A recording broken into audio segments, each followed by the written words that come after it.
Hydration हो गया था हम लोग का,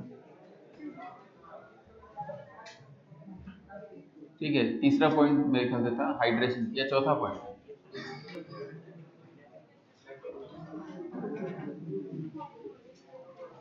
हाइड्रेशन, हाइड्रेशन 3 टाइप से किया था,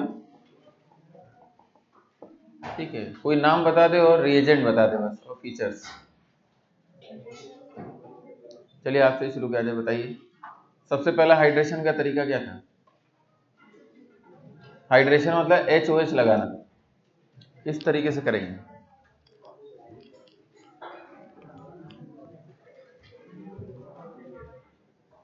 बगल में, गर्ल्स में, बीच में, बताइए सबसे पहला हाइड्रेशन का तरीका। H+H2 डाइल्यूट H2SO4 या H3O प्लस या H+H2, एसिड कैटलाइज हाइड्रेशन, ठीक है। एसिड कैटलाइज हाइड्रेशन में H+H2, तो मार्कोनी को एडिशन होगा और कार्बोकैटायन बनेगा, रीअरेंजमेंट होगा, ठीक है। पहला अटैक किसका है, H+ का। दूसरा तरीका क्या है, ऐसे तो सभी लोग बता रहे हैं, ठीक है। आप बताइए सबसे आगे दूसरा तरीका, अरे पढ़ के ही बताइए। हाँ,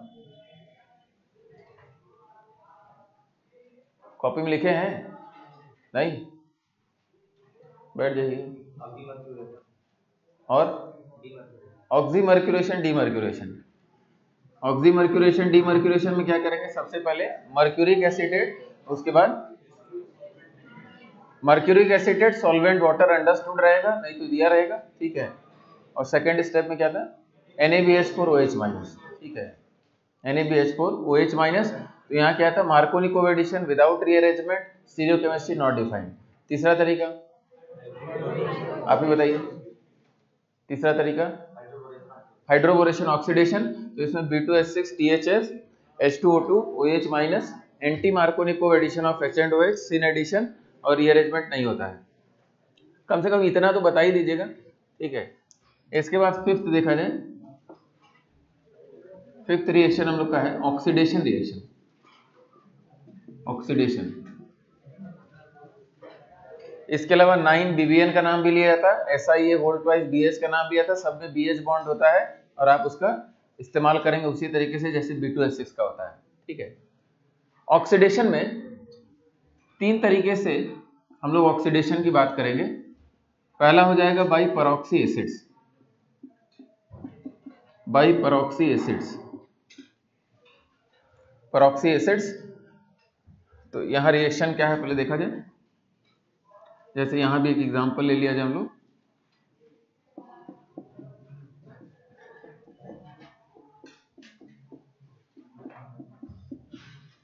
एरो के ऊपर क्या लिखा रहेगा तो हम पहचान लेंगे कि भाई ये परऑक्सी एसिड्स का ऑक्सीडेशन है। तो सबसे पहला जो कॉमन रिएजेंट होता है CF3CO3H लिखा रहेगा, या आपका RCO3H लिखा रहेगा, या आपका HCOOH प्लस H2O2, या आपका एक और रिएजेंट। मिला जुला के कहने का मतलब परऑक्सी लिंकेज वाले कंपाउंड होंगे इसमें, ठीक है। तो C डबल बॉन्ड OOH हो गया और यहाँ मेटा पोजीशन पे क्लोरीन लगा दिया, ठीक है। इसका नाम होता है MCPBA, Meta chloro परऑक्सी benzoic acid. समझ में आ रही बात। तो एरो पे इनमें से कुछ भी लिखा रहेगा, आपको समझना क्या है, इसमें परऑक्सी लिंकेज है और ये ऑक्सीडाइजिंग एजेंट है और एल्कीन को ऑक्सीडाइज कर देगा, प्रॉपर एक मैकेनिज्म होता है इनका। तो ऑक्सीडाइज कर देगा तो आपका स्ट्रक्चर क्या बन जाएगा, ये बन जाएगा, इपॉक्साइड का फॉर्मेशन हो जाएगा। बना लीजिए, दिस इज इपॉक्साइड।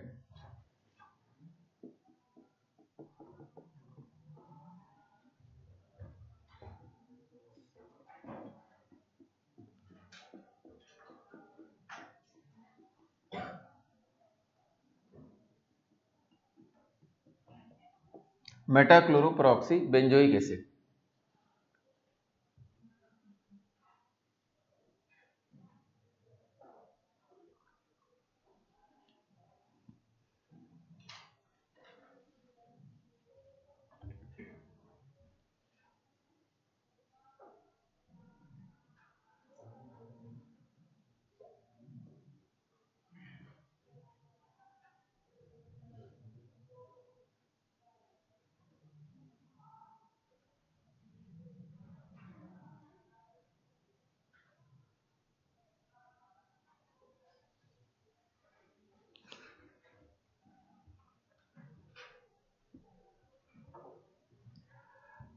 ठीक है, इनको आप पहचान ले जाएंगे।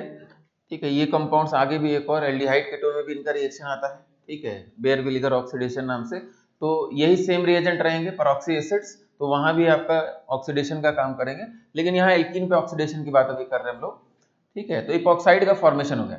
अच्छा, अगर फिर से अगर क्वेश्चन की बात करें हम, तो यहाँ आपका CH3 CH double bond CH CH3, दो स्टेप की अगर बात किया जाए, मान लीजिए फर्स्ट स्टेप में RCO3H दिया हुआ है और ऑक्सी एसिड दिया हुआ है, तो आप इपॉक्साइड फॉर्मेशन कर लेंगे। तो आपका CH3 CH CH ऑक्सीजन और यहाँ CH3। ठीक है, अगर पहला ही स्टेप खाली दिया हुआ है तो फर्स्ट स्टेप में यहाँ रुक जाइए। अगर मान लीजिए सेकंड स्टेप दिया हुआ है, तो सेकंड स्टेप क्या होता है, इपॉक्साइड की हाइड्रोलिसिस। जो इपॉक्साइड बना है उसकी हाइड्रोलिसिस की बात की जाती है। तो हाइड्रोलिसिस में सेकंड स्टेप आएगा, और सेकंड स्टेप या तो एसिड कैटलाइज हाइड्रोलिसिस होगा या तो बेस कैटलाइज हाइड्रोलिसिस होगा, OH-H2।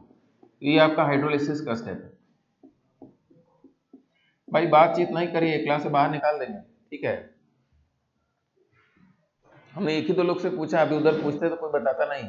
ठीक है, वो दिख ही रहा है चेहरे पे। रिएजेंट का नाम भी आप नहीं बता पाएंगे, तो चल बातचीत नहीं करिए। ठीक है, और समय बहुत कीमती है, तो ठीक है समय बचाइए। मन नहीं लग रहा है तो क्लास मत भी करिए। ठीक है, बातचीत करने का कोई ऑप्शन नहीं है। देखा जाए इपॉक्साइड का फॉर्मेशन हुआ, इसके बाद हाइड्रोलिसिस अगर आप करते हैं तो कुछ इस प्रकार से कंपाउंड बनता है। CH यहाँ आपका OH, CH यहाँ आपका OH हो जाएगा और यहाँ आपका CH3। यानी फाइनली क्या हुआ, anti addition of 2H across the pi bond. जो आपको रिएक्शन मिलेगा कि RCO3H के साथ रिएक्शन करा है, followed by hydrolysis acid catalyse या बेस कैटलाइज, तो फाइनल प्रोडक्ट क्या है, anti addition of 2H across the pi bond. तो यहाँ लिख लेते हैं, ये आपका एंटी एडिशन है।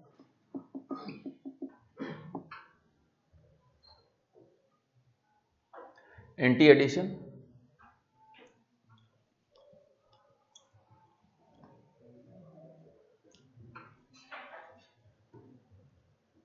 ये आवाज आ क्यों रही है, हमको समझ में नहीं आ रहा है। ठीक है, दो चार लोग जैसे खड़े हुए तो पीछे से रेड टी शर्ट, उनके अगल बगल सब लोग खड़े हुए, तो मना करने के बावजूद आवाज आ रही है। खड़े हुए रेड शर्ट खड़े हुए, हाँ खड़े हुए, आपके बगल में खड़े हुए, हाँ सब लोग खड़े हुए, पीछे खड़े हो जाइए, पीछे खड़े हुए, सभी लोग खड़े हुए, सभी लोग के लिए बोल रहे हैं ना कोई तो बोल ही रहा है, कोई ना कोई तो बोल ही रहा है ना। ठीक है, हमें इससे कोई मतलब नहीं कौन बोल रहा है, खड़े रहिए। मना कर रहे फिर भी बात किए जा रहे, उतना जगह खाली है, जाके अकेले बैठिए। ठीक है, जो भी बात कर रहा है उससे दूर हो जाएगी। देखा जाए फिर से, इपॉक्साइड फॉर्मेशन, फिर एंटी एडिशन और 2H across the pi bond. अच्छा, यहाँ क्या है, दो लेवल पे अलग अलग स्टीरियोकेमिस्ट्री। जैसे यहां से यहां आप जाएंगे तो ये बेसिकली क्या है, सिन एडिशन है। ये आपका सिन एडिशन है। क्यों सिन एडिशन है भाई, दोनों ऑक्सीजन तो सेम साइड से ही ऐड होंगे, सिन एडिशन। लेकिन जब आप हाइड्रोलिसिस कर देंगे तो एंटी एडिशन हो जाता है। समझ मेरी बात, दोनों पे सवाल हमको मिलने जा रहे हैं। ठीक है, अच्छा आगे बढ़ने से पहले मैकेनिज्म की बात कर लेते हैं। इपॉक्साइड यहां से यहां का एक अलग मैकेनिज्म और यहाँ हाइड्रोलिसिस का अलग मैकेनिज्म। समझ में आ रही बात। तो इपॉक्साइड फॉर्मेशन का पहले मैकेनिज्म देखा जाए और इससे क्या क्वेश्चन बनते हैं। ठीक है, तो मैकेनिज्म देखते हैं। दो लेवल पे मैकेनिज्म है, ये फर्स्ट लेवल का मैकेनिज्म देखेंगे और ये आपका क्या है, सेकंड लेवल है, इसका मैकेनिज्म देखा जाए। तो पहले फर्स्ट, तो मैकेनिज्म फर्स्ट देखा जाए, इपॉक्साइड फॉर्मेशन। अच्छा, यहाँ क्वेश्चन का आइडिया क्या है, जैसे मान लीजिए यहाँ मैकेनिज्म बेस्ड क्वेश्चन क्या पूछता है। तो जैसे मान लीजिए अगर हम CH3C डबल बॉन्ड हो, ऑक्सीजन ऑक्सीजन H, ऐसा बना दिया। यहाँ आपका क्या हो जाएगा, यहाँ मान लीजिए हमने 16 कर दिया, 17 कर दिया, 18 कर दिया। ठीक है, आइसोटोप्स की बात कर लिया, यानी हम जानना चाहते हैं कि कौन सा ऑक्सीजन लगा है। समझ में आ रही बात। वैसे तो ये ऑक्सीजन लगता है 16 वाला, लेकिन और भी चेंजेस होते हैं, उसको समझने के लिए ऐसे बना दिया। तो यहाँ हम क्या करने जा रहे हैं, ऑक्सीजन लिख दिया हमने, यहाँ आपका हाइड्रोजन हो गया। ठीक है, और देखा जाए एक और क्या है, यहाँ ऑक्सीजन C डबल बॉन्ड हो और यहाँ क्या हो गया आपका CH3 हो गया। इसी चीज को हमने ऐसे लिख दिया। ठीक है, ये आपका कौन सा था, ये 16 वाला, ये 17 हो गया, ये आपका क्या हो गया 18 हो गया। अब कई चीजें एक साथ हो रही हैं, इसी में ध्यान से बस समझ लीजिएगा। यहाँ आपका लोन पेयर है, समझने के लिए आप ऐसे समझिए कि ये बॉन्ड आपके टूटने की टेंडेंसी इधर है, इधर टूटेगा तो नेगेटिव चार्ज रेजोनेंस स्टेबलाइज होगा, इस तरीके से सोच लीजिएगा। तो ये बॉन्ड तो आपका इधर टूटने वाला है, यहाँ पॉजिटिव चार्ज डेंसिटी आने वाली है, तो साइक्लिक हेलोनियम आयन की तरह आप यहाँ तुरंत बना लेंगे। ठीक है, यही आइडिया है। तो अगर रिएक्शन को शुरू किया जाए तो ये बॉन्ड आपका इधर टूट गया, इसने इसके साथ क्या किया, बॉन्ड फॉर्मेशन किया। अच्छा, हम डायरेक्ट बॉन्ड फॉर्मेशन की बात करते हैं। ये इसके साथ बॉन्ड फॉर्मेशन कर रहा है, ये बॉन्ड आपका क्या है, टूट रहा है। ठीक है, यहां भी बॉन्ड फॉर्मेशन हो रहा है और कई बॉन्ड और टूट रहे हैं। अच्छा, ये बॉन्ड आपका किधर है, ये बॉन्ड टूट रहा है तो यहाँ बॉन्ड फॉर्मेशन हो रहा है, ये बॉन्ड भी आपका टूट रहा है और ये ऑक्सीजन इसके साथ बॉन्ड फॉर्मेशन कर रहा है, यहाँ भी बॉन्ड आपका ब्रेक हो रहा है। ठीक है, और दोनों बॉन्ड ब्रेक हो रहे हैं, दोनों तरीके से अटैचमेंट भी हो रहा है। ठीक है, बस एक स्टेप में इसको याद कर लीजिएगा, बाकी किधर बॉन्ड टूट रहा है उससे भी बहुत मतलब नहीं। दोनों ऑक्सीजन ने बॉन्ड बनाया, ये दोनों बॉन्ड टूट रहा है और ये तो ऑक्सीजन के साथ बना रहा है। ठीक है, यानी फाइनली हमारा प्रोडक्ट क्या मिला, प्रोडक्ट तो हमारा ये मिल गया, ये आपका ऑक्सीजन हो गया। ठीक है, प्लस ये कौन सा ऑक्सीजन हुआ, 16 वाला ऑक्सीजन हुआ, प्लस आपका यहां भी चेंज आ गया। यहाँ लोन पेयर अगर बॉन्ड फॉर्मेशन करेगा O- और इसने H+ खींचा है, इसका मतलब यहाँ हमारा प्रोडक्ट क्या बना, CH3C डबल बॉन्ड OH। तो ये कौन सा हो जाएगा, ये 17 हो जाएगा, ये क्या हो जाएगा आपका 18 हो जाएगा। बस यही क्वेश्चन है इसमें, समझ में आ रही बात। तो इसमें 2 स्टेप पे क्वेश्चन है, ये वाला ऑक्सीजन आता है फाइनली, ये आपको याद रखना है। दूसरी बात, इसमें भी चेंजेस हो जाते हैं, यहाँ OH हो जाता है और यहाँ डबल बॉन्ड हो जाता है। ठीक है, तो हर तरीके से सवाल आपको मिल जाता है, ये आपका मैकेनिज्म बना लीजिए। और सीन एडिशन अपने आप समझ में आ रहा है, दिस इज सीन एडिशन।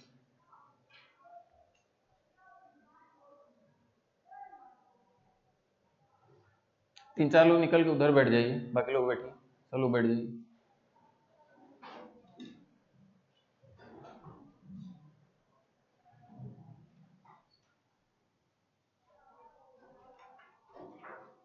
भाई हम सवाल पूछ रहे हैं तो आप ऐसे बिहेव करते हैं जैसे मंदबुद्धि है एकदम, मत कुछ पता ही नहीं, बोल ही नहीं पा रहे हैं। ठीक है, अरे ऐसा थोड़ी ना होता है, इतने दिन से पढ़ रहे हैं, बोलना तो पड़ेगा ना। ठीक है, एडमिशन लेंगे वहां बोलना पड़ेगा, ऐसे थोड़ी ना चल पाएगा। सर हिंदी में प्रॉब्लम है, इंग्लिश में प्रॉब्लम है, हम बोल ही नहीं पा रहे हैं। ठीक है, बहुत दिन हो गया पढ़ते हुए। ठीक है, क्लास में पढ़ाया गया, आपने लिखा है तो आपको रिस्पॉन्स करना पड़ेगा।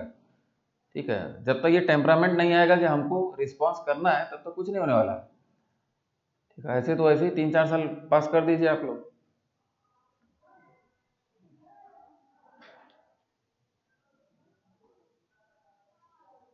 इसमें कौन ऑक्सीजन कहाँ जा रहा है सारी बात बता रहे हैं, आप रिएजेंट ही नहीं बता पाएंगे कि भाई ये क्या है। ठीक है, और रिएजेंट दुनिया भर के नहीं, बस आपको क्या पहचाना था, की पॉइंट क्या था, परऑक्सी लिंकेज होगा, ऑक्सीजन ऑक्सीजन का लिंकेज होगा उसमें, समझ में आ रही बात। तो चाहे यहाँ CH3CO3H, CF3CO3H, H2O2 कुछ भी देख लीजिए, आपका रिएक्शन तो यही होने वाला है। कुछ नया भी अगर लिखा होगा तो उसमें क्या होना चाहिए, परऑक्सी लिंकेज दिखना चाहिए। जैसे MCPBA के भी कभी फॉर्म है, समझ में आ रही बात। ठीक है, लेकिन आपको कंपाउंड में तुरंत क्या दिखेगा, परऑक्सी लिंकेज है, ऑक्सीडाइजिंग एजेंट है, बात खत्म हो। ठीक है, सीन एडिशन। अच्छा, अब सीन एडिशन हो गया यहाँ तक, तो अगर मान लीजिए सेकंड स्टेप नहीं दिया हुआ है तो फर्स्ट स्टेप पे आप रुक जाइए, यही आपका प्रोडक्ट है। ठीक है, सेकंड स्टेप अगर दिया हुआ है तो हाइड्रोलिसिस की बात करेंगे। हाइड्रोलिसिस का मैकेनिज्म थोड़ी देर में लिखते हैं, अभी इस प्रॉपर्टी का इस्तेमाल करते हैं क्वेश्चंस में। जैसे अगर क्वेश्चंस की बात करें, यहां हमने CF3CO3H का रिएक्शन करा, प्रोडक्ट क्या होगा, बनाते चलिए।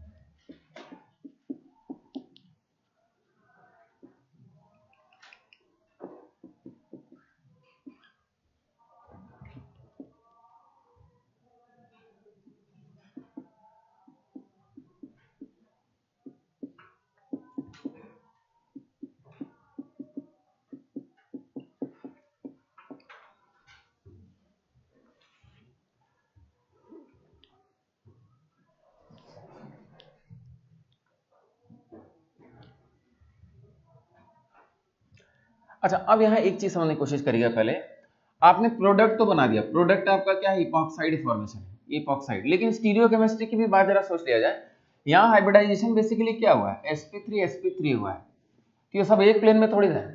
तो अगर मान लीजिए आप इसको स्ट्रक्चर वाइज बनाएंगे तो फाइनली आपका अगर इसको बोर्ड के प्लेन में बनाया जाए तो ये ऑक्सीजन या तो आपका बाहर की तरफ लगा हुआ है या तो अंदर की तरफ। ये पॉइंट समझ में आ रहा है, समझ में आ रही है, कुछ इस प्रकार से समझ में आ रही बात। ठीक है, या अंदर की तरफ। लेकिन हमको टेंशन नहीं है, क्यों, क्योंकि ये कंपाउंड क्या बना है, ये तो मीजो कंपाउंड बन गया, 2 कायरल सेंटर और प्लेनर सिमेट्री। तो सिंगल प्रोडक्ट ही बनने जा रहा है, प्रोडक्ट क्या होने जा रहा है, मीजो बनने जा रहा है। समझ में आ रही बात? एक्चुअल बात तो ये है। अब यहाँ बताइए, यहाँ जो प्रोडक्ट बनेंगे A प्लस बी वो सेम होंगे, डिफरेंट होंगे, इनैंशियोमर्स डायस्टेरोमर्स?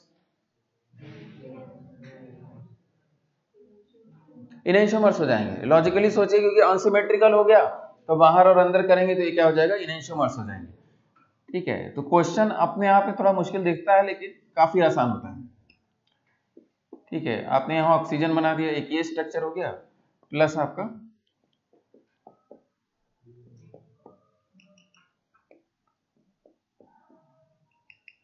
ये आपका ऑक्सीजन हो गया। ठीक है, ये यहाँ इनटू द प्लेन मिथाइल हो गया और ये आपका क्या हो गया, out of the plane methyl हो गया। और ये आपस में क्या है, इनैंशियोमर्स। सबको क्लियर है? इनैंशियोमर सिंपल। ठीक है, तो स्टीरियोकेमिस्ट्री पे भी बढ़िया सवाल बन जाता है, लेकिन आपने एक बार कंसेप्ट जो डेवलप कर लिया है उसे हो जाएगा, कोई इसमें समस्या है नहीं। ठीक है,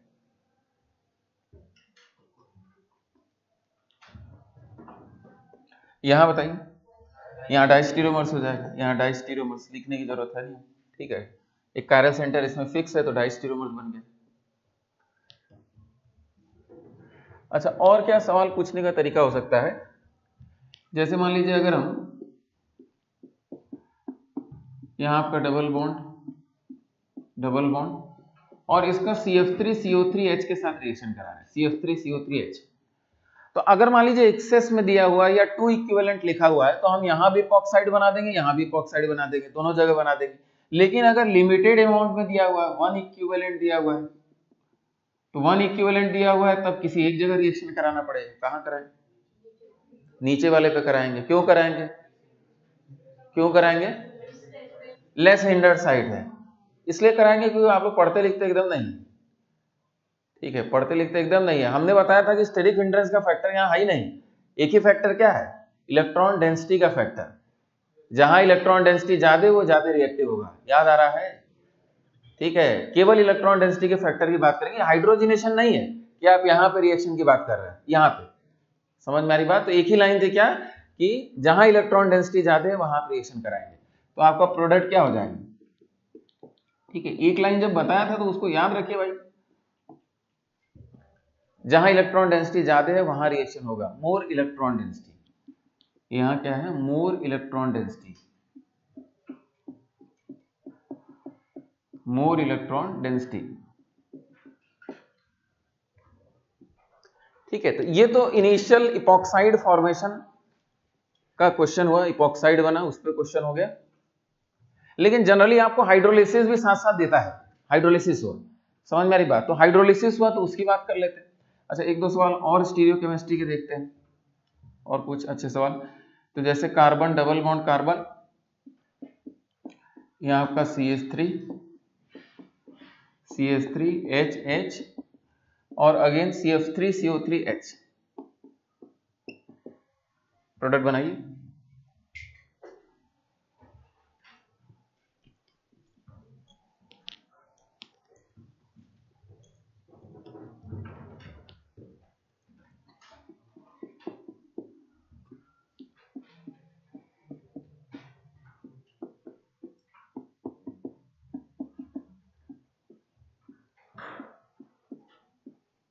MCPBA लिखा हुआ है, मेटाक्लोरोपेरॉक्सीबेंजोइक एसिड।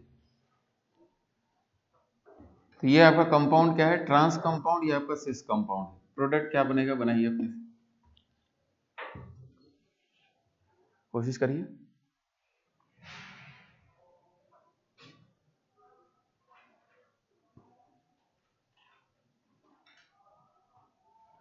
अच्छा, यहाँ आपकी हेल्प करें, सिस कंपाउंड पे सिन एडिशन होता है तो क्या बनता है, मीजो बनता है। सिस कंपाउंड पे सिन एडिशन, और ये साइक्लिक स्ट्रक्चर बन रहा है, तो आपका सबसे बढ़िया तरीका क्या है कि पहले आप ये क्या बना दीजिए, इपॉक्साइड बना दीजिए। और मीजो बनाना है तो आप अगर ऐसे बनाना चाहें तो मिथाइल मिथाइल को कहाँ बना दीजिए, सेम साइड, ये भी एक तरीका हो सकता है। ठीक है, ये आपका बन गया मीजो। ठीक है, या मान लीजिए आप ऐसे भी बना सकते हैं इसको, ये आपका क्या हो गया, आउट ऑफ द प्लेन, ये भी आउट ऑफ द प्लेन, या इनटू द प्लेन बना दीजिए, एक ही बात है, मिथाइल मिथाइल। तो ये आपका कंपाउंड क्या बन गया, मीजो बन गया। यहां बताइए रेसिमिक मिक्सचर, तो रेसिमिक मिक्सचर मतलब क्या हो गया, आप अपोजिट साइड बना लेंगे, यहाँ मिथाइल हो गया तो इधर मिथाइल नीचे बना लिया, HH हो गया और इसका मिरर इमेज हो गया, ठीक है। तो ये आपका रेसिमिक मिक्सचर, ठीक है। तो इपॉक्साइड फॉर्मेशन तक भी जो भी सवाल होते हैं वो आपको डिस्कस कर दिया हम लोग ने। अब हाइड्रोलिसिस की बात करते हैं।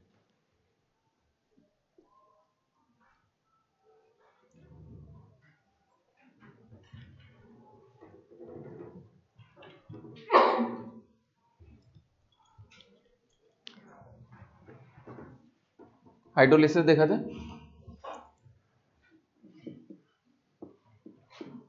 हाइड्रोलिसिस आपको क्या बताया, एसिड कैटलाइज या बेस कैटलाइज हाइड्रोलिसिस, इपॉक्साइड बन गया, ठीक है। देखते हैं,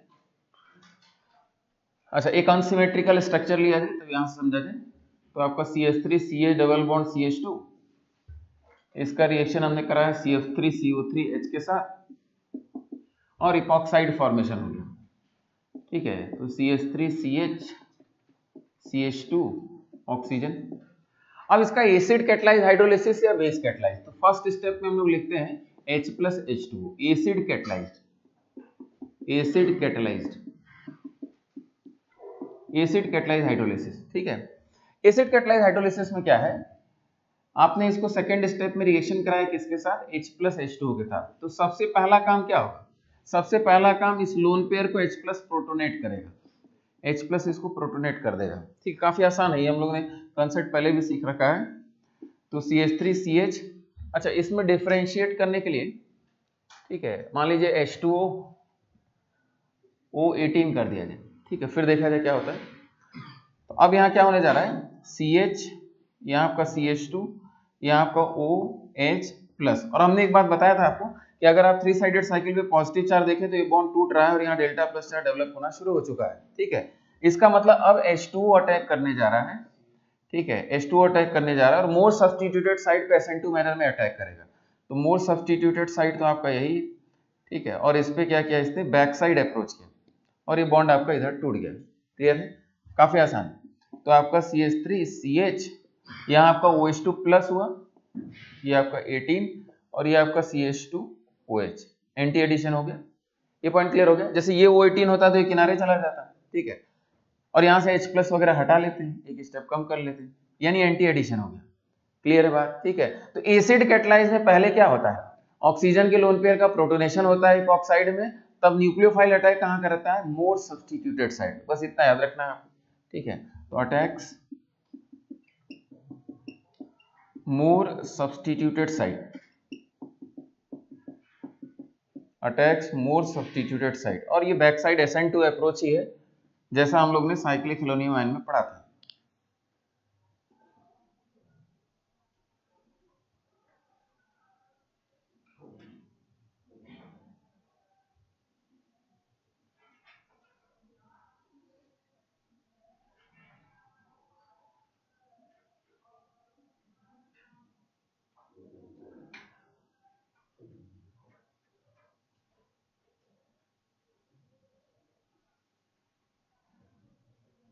अच्छा एक चीज और ध्यान दीजिएगा, यहाँ पॉजिटिव चार्ज इसमें कैसे आया है, H+ के प्रोटोनेशन से, क्यों, क्योंकि एसिडिक मीडियम आपने प्रोवाइड किया था, ठीक है। अगर मान लीजिए यहाँ H+ किसी और तरीके से भी आप ले आते हैं, ठीक है, किसी और तरीके से भी लाते हैं तो सेम प्रोसेस होगा। यहाँ पॉजिटिव चार्ज अगर आ गया ऑक्सीजन पे तो अटैक तो यही होगा न्यूक्लियोफाइल का, इस चीज को याद रखिए, ठीक है, क्वेश्चंस कर लिया जाएगा तब समझ में आएगा। ये तो एसिड कैटलाइज्ड की बात हो गई, प्रोटोनेट करिएगा और उसके बाद न्यूक्लियोफाइल यानी H2O का अटैक मोर सब्स्टिट्यूटेड साइड पे करिएगा। दूसरा हमारा बेस कैटलाइज्ड होता है, OH-H2 बेस कैटलाइज्ड हाइड्रोलिसिस। तो इसमें एक एग्जांपल लेते हैं, इपॉक्साइड से डायरेक्ट शुरू करते हैं। CH, यहाँ आपका CH2, यहाँ आपका ऑक्सीजन हो गया, सपोज यहाँ 18 हमने कर दिया और इसका रिएक्शन करा रहे हैं OH-H2 बेस कैटलाइज्ड, H+ आपके पास है नहीं। एक बात हमेशा याद रखिएगा कि कार्बन ऑक्सीजन का बॉन्ड तो ये टूटने जा रहा है, क्योंकि इपॉक्साइड्स रिएक्टिव होते हैं, ये है तो ईथर लेकिन नॉर्मल ईथर की प्रॉपर्टी नहीं रखता है, ईथर्स रिएक्टिव नहीं होते हैं, लेकिन ये ईथर बहुत रिएक्टिव होते हैं, समझ क्यों, एंगल स्ट्रेंथ, ठीक है। तो इसमें कार्बन और ऑक्सीजन का बॉन्ड तो टूटने जा रहा है, किसकी तरफ, ऑक्सीजन की तरफ, न्यूक्लियोफाइल अप्रोच करने जा रहा है। और आगे चल के हम लोग ये भी कंसेप्ट सीखेंगे कि जो नॉर्मल ईथर्स होते हैं उस पे पहले स्टेप में अगर बेस ले आ रहे हैं, कितना भी मजबूत बेस लाइए कोई रिएक्शन नहीं होगा, समझ में आ रही बात, ठीक है। तो बेसिक मीडियम में कोई रिएक्शन होता ही नहीं, लेकिन इपॉक्साइड रिएक्शन करते हैं, ठीक है। तो ये थोड़ा डिफरेंस भी आता है। अच्छा, अब यहाँ देखा जाए OH माइनस डायरेक्ट न्यूक्लियोफाइल के रूप में अटैक करेगा, पॉजिटिव चार्ज है नहीं तो वहां अटैक करेगा जहां हिंड्रेंस कम होगा, और ये बॉन्ड आपका इधर टूट जाएगा, तो एक स्टेप में हो जाएगा। यानी ये SN2 अटैक होगा कहाँ, at less hindered site, as less hindered site. क्यों ऐसा, क्योंकि बॉन्ड दोनों कोई टूटने का काम शुरू नहीं हुआ है, ठीक है, कोई बॉन्ड टूट नहीं रहा है, तो डायरेक्ट अगर इसको अटैक करना है तो लेस हिंडर्ड साइट पे अटैक करेगा, जो SN2 की प्रॉपर्टी है, ठीक है। तो आपका फाइनली स्ट्रक्चर क्या बन गया, स्ट्रक्चर बन गया CH3CH, यहाँ आपका O माइनस, ये आपका 18 हो गया, और यहाँ आपका CH2OH, और ये आपका H2O से क्या कर लेगा, H प्लस एक्सट्रैक्ट कर लेगा। तो आपका फाइनली प्रोडक्ट क्या बन गया, CH3CH, यहाँ आपका OH 18 और CH2OH।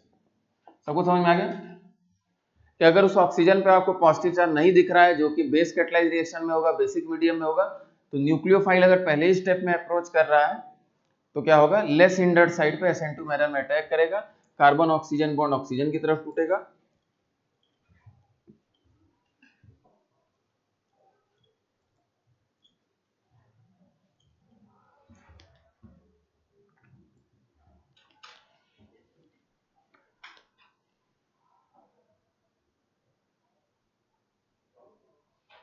अच्छा, ये कंसेप्ट अगर आपने सीख लिया, ठीक है, तो इपॉक्साइड के सभी रिएक्शन आप कर सकते हैं। इपॉक्साइड 3 साइडेड साइक्लिक ईथर के सभी रिएक्शन आप कर ले जाएंगे, ठीक है। जैसे एक दो रिएक्शन हम लिख ले चलो, ठीक है, यहाँ पे अटैक होगा, ये बॉन्ड आपका इधर टूटेगा। ये सिर्फ और सिर्फ किसके लिए बता रहे हैं, 3 साइडेड साइक्लिक ईथर के लिए, ठीक है। 3 साइडेड साइक्लिक ईथर में ये सब बात हो रही है। बाकी ईथर्स नॉर्मल डिस्कस करेंगे तो उनको भी हम लोग समझेंगे कि ईथर रिएक्ट नहीं करते हैं, किन कंडीशन में रिएक्ट कर सकते हैं, ठीक है। तो वहां टॉपिक हम लोग का अलग होगा थोड़ा। अच्छा, और देखा जाए RCH डबल बॉन्ड CH2 या इपॉक्साइड की डायरेक्ट बात किया जाए, ये आपका इपॉक्साइड हो गया, CH2 यहाँ आपका 18 भी कर लिया, ठीक है।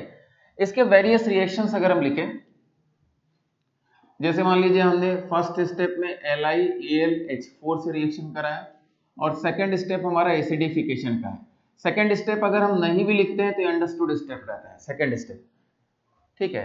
जैसे एक दो रिएक्शन हम करते हैं फिर समझने की कोशिश करते हैं। LiAlD4 लिखा हुआ है, यह आपका RMgX लिखा हुआ है ग्रिग्नार्ड, और सेकंड स्टेप में एसिडिफिकेशन लिखा हुआ है। या मान लीजिए हमने फर्स्ट स्टेप में LiAlH4, ठीक है, और प्लस AlCl3 या BF3 दिया हुआ है, ठीक है, और सेकेंड स्टेप एसिडिफिकेशन का अंडरस्टूड रहेगा। समझने की कोशिश करते हैं, ठीक है। ये सभी रिएक्शंस को समराइज करता है लगभग। अगला रिएक्शन मान लीजिए हम लिख दें कि भाई CH3CH2O माइनस, ठीक है, ETOH CH3CH2OH, ठीक है। तो इपॉक्साइड अनसिमेट्रिकल इपॉक्साइड लिया है, रिएक्शंस की बात कर लेते हैं। तो पहला रिएक्शन में बताइए क्या होगा। तो पहले रिएक्शन में LiLH4 ग्रिग्नार्ड ये सब जो रिएजेंट है उनमें H प्लस का कहीं रोल नहीं होगा, नाम नहीं होगा। क्यों? क्योंकि रिएक्टिव है ना, पहले H प्लस से ही रिएक्शन करने लगेगा। तो ये एसिड कैटालाइज्ड रिएक्शन नहीं है, सीधे सीधे समझ में आ रहा है, ठीक है। तो यानी न्यूक्लियोफाइल कहाँ अटैक करेगा, लेस हिंडर्ड साइड पे SN2 अटैक होने वाला है, ठीक है। यहाँ का न्यूक्लियोफाइल क्या है, H minus, D minus, R minus. समझ में आ रही बात। तो यानी प्रोडक्ट बना लिया जाए, यानी प्रोडक्ट क्या हो जाएगा, RCH, यहाँ आपका O18, ये आपका सेकंड स्टेप में H प्लस ले लेगा, ठीक है, CH2, और यहाँ क्या हो गया, H हो गया, या CH3 लिख दिया डायरेक्ट आपने। यहाँ बताइए, तो यहाँ आपका CH O18H, यहाँ आपका CH2, यहाँ आपका ड्यूटेरियम हो,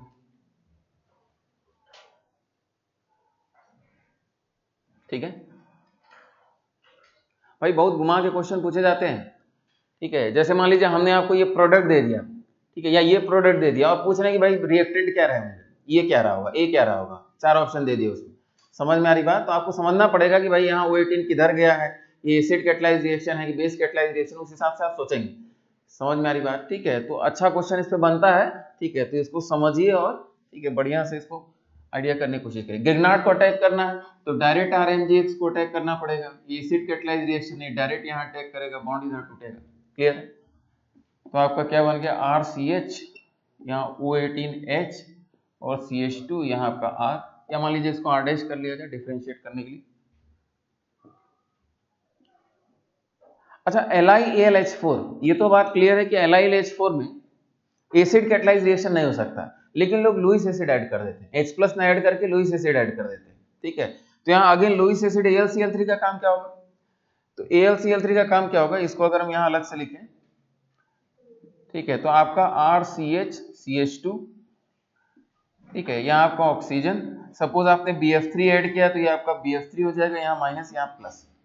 समझ आ रही बात? BF3 ने अपना काम कर दिया, लोन पेयर के साथ कोऑर्डिनेट कर दिया, उसका लोन पेयर अपने वैकेंट ऑर्बिटल में रख लिया, चाहे AlCl3 चाहे BF3, तब क्या हो जाएगा, इस पे पॉजिटिव चार्ज डेंसिटी डेवलप होने लगेगी। अब यहाँ से H- का अटैक कहाँ करना पड़ेगा? ठीक है, लेस मोर स्टेकली हिंडर्ड साइड या मोर सब्स्टिट्यूटेड साइड पे अटैक करना पड़ेगा। क्लियर है? और सेकंड स्टेप में जब एसिडिफिकेशन करेंगे तो BF3 वापस से निकल जाएगा और यहाँ H लगा देंगे। समझ में आ रही बात? तो आपको बस थोड़ा सा ध्यान रखना पड़ेगा कि LiLH4 के साथ जनरली H+ तो हम नहीं ऐड करने वाले, लेकिन लुईस एसिड ऐड किया है तो सेम काम वही करने वाला है, इसके लोन पेयर को कोऑर्डिनेट करेगा, यहाँ पॉजिटिव चार्ज लाएगा, यहाँ ये बॉन्ड टूटने लगेगा, तो यहाँ आपका अटैक यहाँ पे होगा। तो यहाँ फाइनली प्रोडक्ट बना क्या? तो प्रोडक्ट हो जाएगा आपका RCH, यहाँ पे H लगा हुआ है, ठीक है, और यहाँ आपका CH2, ये आपका O18, ये आपका क्या हो जाएगा, H हो जाएगा। हालांकि ये बहुत रेयर है पॉसिबिलिटी, ठीक है, लेकिन फिर भी आपको कहीं ना कहीं ये क्वेश्चन तो मिलेगा ही। LiLH4 के साथ AlCl3 का कॉम्बिनेशन कर दिया। लास्ट वाला क्वेश्चन बताइए, RO-OH, तो क्या ये एसिड कैटलाइज रिएक्शन है? नहीं, ये एसिड कैटलाइज रिएक्शन नहीं है। डायरेक्ट RO- को अटैक करना है तो कहाँ अटैक करेगा? किनारे अटैक करेगा, बॉन्ड इधर टूटेगा और वो बाद में सेकंड स्टेप में या C2H5OH से H+ वगैरह लेगा। तो आपका स्ट्रक्चर क्या बन गया, RCHO18H और यहाँ क्या हो जाएगा आपका CH2OC2H5।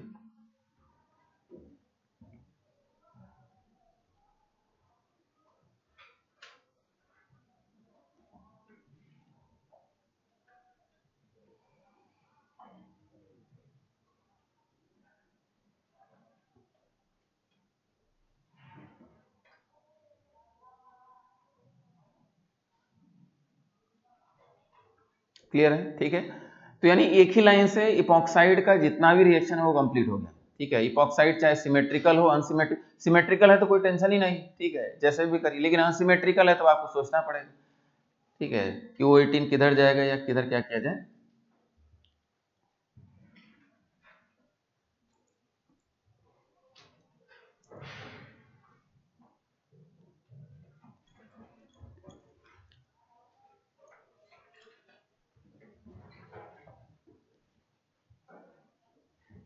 ठीक है, तो यानी हाइड्रोलिसिस ऑफ इपॉक्साइड में इपॉक्साइड की पूरी बात हम लोगों ने कंप्लीट कर ली। अच्छा, एक दो रिएक्शन और लिख लेते हैं, ठीक है, जैसे एक चीज समझने की कोशिश करिएगा, RX का रिएक्शन अगर हम मॉइस्ट Ag2O के साथ करते हैं, मॉइस्ट Ag2O, तो मॉइस्ट Ag2O तो पहले भी डिस्कस किया था। मॉइस्ट Ag2O का मतलब क्या होता है, AgOH। तो AgOH का रिएक्शन करा रहे हैं तो सिल्वर इसका प्रेसिपिटेट निकालने लगेगा और X- अटैक करेगा, ठीक है, यानी फाइनली जो प्रोडक्ट मिलेगा वो हमको क्या मिलेगा, ROH मिलेगा, ROH मिलेगा। अब यहाँ मैकेनिज्म की अगर बात करें तो कोई क्या, व्हाट इज द मैकेनिज्म? तो मैकेनिज्म में आप ये समझने की कोशिश करिएगा, ठीक है, कि सिल्वर यहाँ से हैलोजन निकाल रहा है, ठीक है, अब निकालने के दौरान अगर मान लीजिए यहाँ 1 डिग्री कार्बोकैटायन बन रहा होगा तो हम नहीं बनाएंगे, डायरेक्ट तो उसी स्टेप में क्या अटैक कर देंगे, न्यूक्लियोफाइल को अटैक करा देंगे। मैं मतलब मैकेनिज्म क्या है, SN2। और 2 डिग्री 3 डिग्री में क्या होगा, SN1 मैकेनिज्म की बात करेंगे, स्टेबल कार्बोकैटायन बनेगा, ठीक है। तो हालांकि इस तरीके से हम लोग इसको लिखते नहीं है, लेकिन फ्लेक्सिबिलिटी रखिएगा कि भाई SN1 की तरफ भी जा सकते हैं और SN2 की तरफ भी जा सकते हैं, 1 डिग्री में SN2 और 2 डिग्री 3 डिग्री में SN1 कंफर्टेबल कार्बोकैटायन बन जाएगा। फिलहाल ROH बन गया, न्यूक्लियोफिलिक सब्स्टिट्यूशन का रिएक्शन है, ठीक है। अगर हम RX का रिएक्शन ड्राई Ag2O से कराते हैं, ड्राई Ag2O, ठीक है, तो यहाँ क्या लिखा जाता है, इसको ऐसे लिखते हैं, RX Ag, इसको ऐसे लिख दिया जाता है,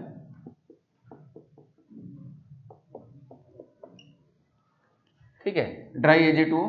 तो यहां से आप AgX को निकालिएगा और यहां आप AgX को निकालिएगा, यानी फाइनल प्रोडक्ट क्या बना, प्रोडक्ट बना ईथर, ROR प्लस आपका 2AgX, ईथर का फॉर्मेशन होता है।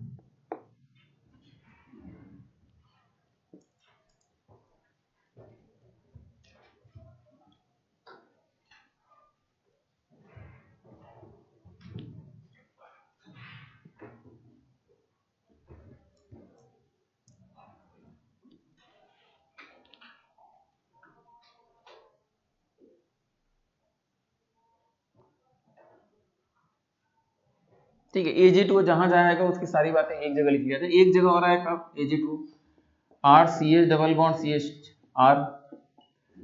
तो Ag2O की बात करें तो Ag2 एक ऑक्सीडाइजिंग एजेंट भी है, तो ये आपका सिल्वर प्लस नेसेंट ऑक्सीजन, इस कंसेप्ट से अगर लिखा जाए इसको तो इसको ऑक्सीडाइज कर देगा, और ऑक्सीडाइज कर देगा तो यहाँ बनेगा क्या, फिर से इपॉक्साइड, यहाँ आपका इपॉक्साइड का फॉर्मेशन होगा, जैसे H2O2 ऑक्सीडाइज कर रहा था, समझ में आ रही बात, तो यहाँ आपका इपॉक्साइड फॉर्मेशन होता है। ठीक है, तो Ag2O basically mild oxidising agent भी है, माइल्ड ऑक्सीडाइजिंग एजेंट।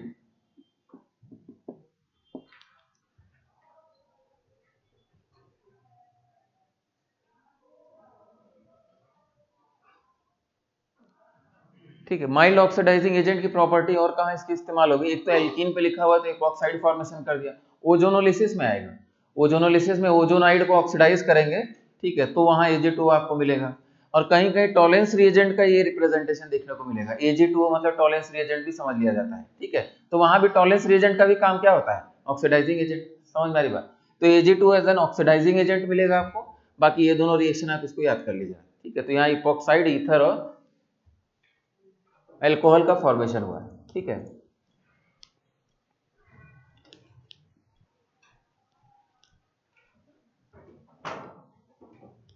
ठीक है, यानी हम लोग को एक बात समझ में आ गई, anti addition of 2OH across the pi bond, इसको अगर करना है तो आप कैसे करेंगे, जैसे एक क्वेश्चन फिर से, अगर आपका दो स्टेप में रिएक्शन अगर हमने कराया, फर्स्ट स्टेप में CF3CO3H, और सेकेंड स्टेप में आपका क्या हो गया है, सेकेंड स्टेप में मान लीजिए हाइड्रोलिसिस लिखा हुआ है, प्रोडक्ट बना लीजिए,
यहाँ क्या बनेगा, एंटी एडिशन होगा, इसका मतलब क्या होगा, एक OH बाहर एक OH अंदर कर लीजिए। ठीक है, फाइनल तो हम लोग का इसी से याद हो जाएगा, anti addition of 2H across the pi bond, epoxide फिर उसकी हाइड्रोलिसिस, और इसकी मिरर इमेज भी बनानी पड़ेगी, यानी रेसिमी मिक्सचर बन गया। सिस कंपाउंड एंटी एडिशन, सिस कंपाउंड एंटी एडिशन क्या होता है, रेसिमी मिक्सचर, तो रेसिमी मिक्सचर बनेगा तो हम डायरेक्ट क्या कर लें, रेसिमी मिक्सचर की बात कर लेते हैं, OH H यहाँ आपका मिथाइल मिथाइल, और इसका मिरर इमेज। ठीक है, प्रोडक्ट डायरेक्ट बनाएंगे, वो दिमाग नहीं लगाना है, जितना मैकेनिज्म लिखना था। ट्रांस कंपाउंड एंटी एडिशन, बोलिए, मीजो बन जाता है, तो मीजो बन जाता है तो ऐसे बना लिया, ये आपका मीजो। ठीक है, सिमेट्रिकल एडक्ट, सिमेट्रिकल एल्कीन, तो आपका मीजो बन गया।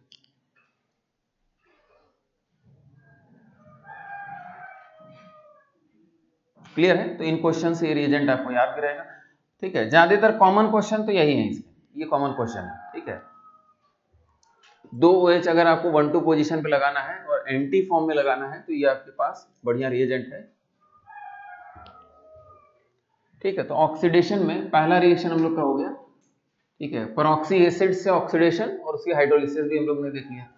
दूसरा रिएक्शन होता है by Baeyer's reagent, by Baeyer's reagent.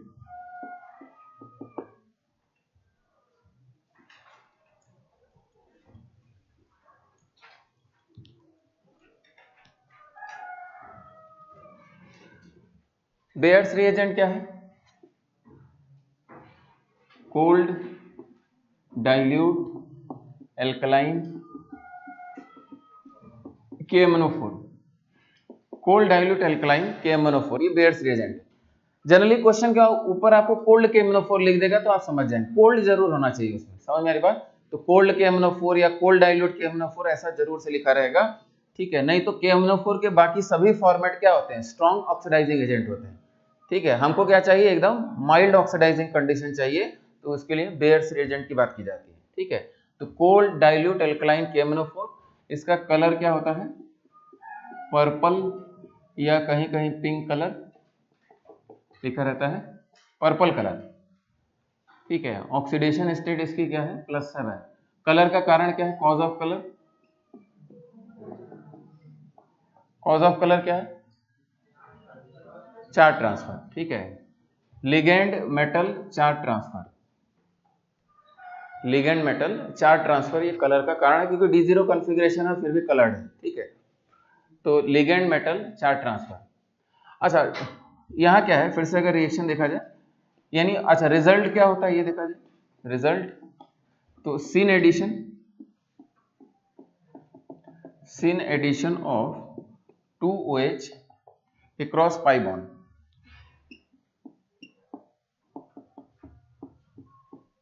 sin addition of 2OH across pi bond,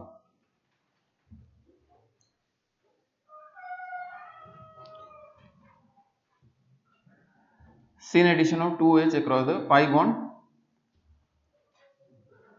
अच्छा अब पहले इसका मैकेनिज्म समझ लिया जाए। मैकेनिज्म में कुछ खास नहीं है, ठीक है। मैकेनिज्म में बहुत से पॉइंट्स, ठीक है, के बारे में हम लोग जानकारी नहीं कर पाते हैं। जैसे बस देखा जाए पहले कोल्ड KMnO4 ऐसे लिखा हुआ है, तो आपने समझ लिया क्या है, बेयर्स रिएजेंट।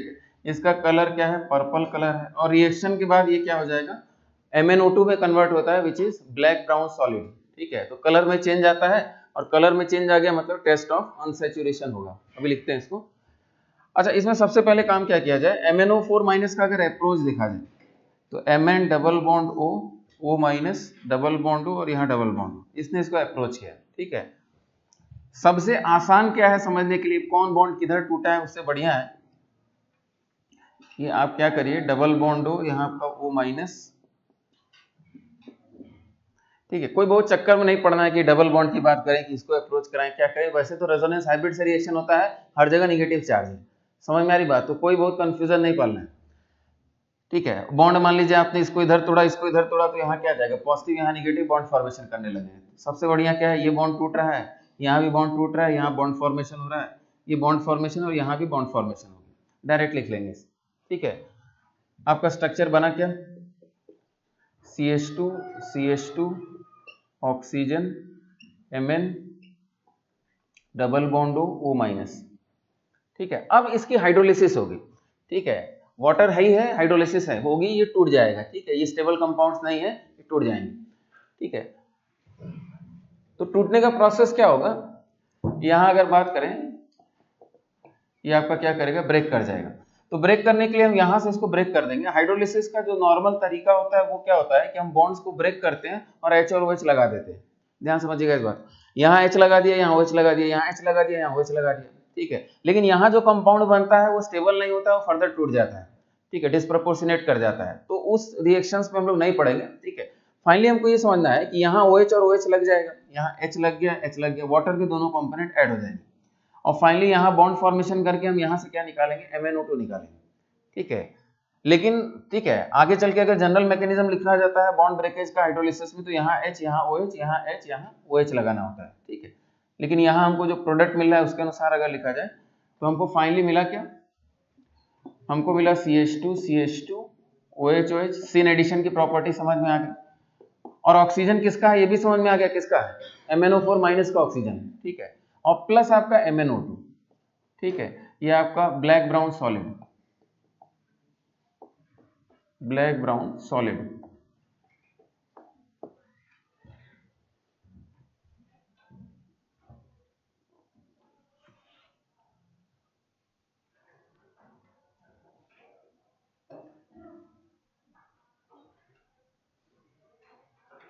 ठीक है।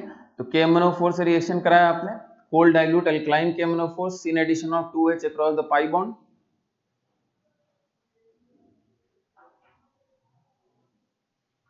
और प्लस आपका MnO2 मिलता है।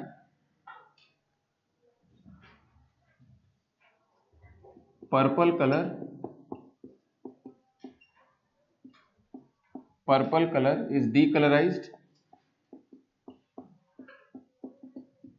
so used as test reaction of unsaturation मतलब डबल बॉन्ड या ट्रिपल बॉन्ड का टेस्ट रिएक्शन। दो टेस्ट रिएक्शन हो गए, reddish brown colour of Br2 decolourise होता है और Br3 एजेंट डिकलराइज होता है, ठीक है। तो टेस्ट रिएक्शन के रूप में इस्तेमाल भी किया जाता है। MnO2 राइट साइड में बना, इस पे भी सवाल पूछा गया। सिन एडिशन KMnO4, ठीक है, रिएजेंट इस्तेमाल तो किया जाता है, लेकिन ठीक है इसके साथ एक ड्रॉबैक हमेशा है, क्या कि ये स्ट्रॉन्ग ऑक्सीडाइजिंग एजेंट है। तो आप जो प्रोडक्ट देख रहे हैं इसकी यील्ड बहुत कम होती है, क्योंकि इसको भी तोड़ने की कैपेसिटी ये रखता है, ठीक है। तो कंडीशन अगर प्रॉपर मेंटेन नहीं करेंगे तो क्या हो जाएगा, KMnO4 उसको ब्रेक कर देगा, ठीक है। तो इसीलिए इससे एक बढ़िया रिएजेंट आया ऑस्मियम OSO4 की बात की जाती है, तो उसको भी बात कर लेते हैं। हाँ, लेकिन हमको उससे लेना देना नहीं है। क्वेश्चंस की बात करें तो cold dilute alkaline KMnO4 Baeyer's reagent है और syn addition of 2H across the pi bond used as test reaction of unsaturation. तीसरा इसमें रिएजेंट देखा जाए OSO4 ऑस्मियम टेट्राऑक्साइड। ये भी दो स्टेप में हालांकि रिएक्शन कराया जाता है। फर्स्ट स्टेप में OSO4, सेकंड स्टेप में Na2SO3/H2 या आपका NaHSO3/H2,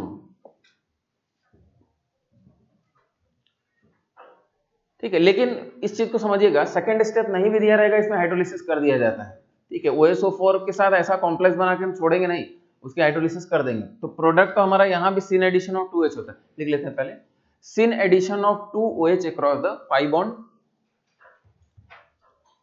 sin addition of 2OH across the pi bond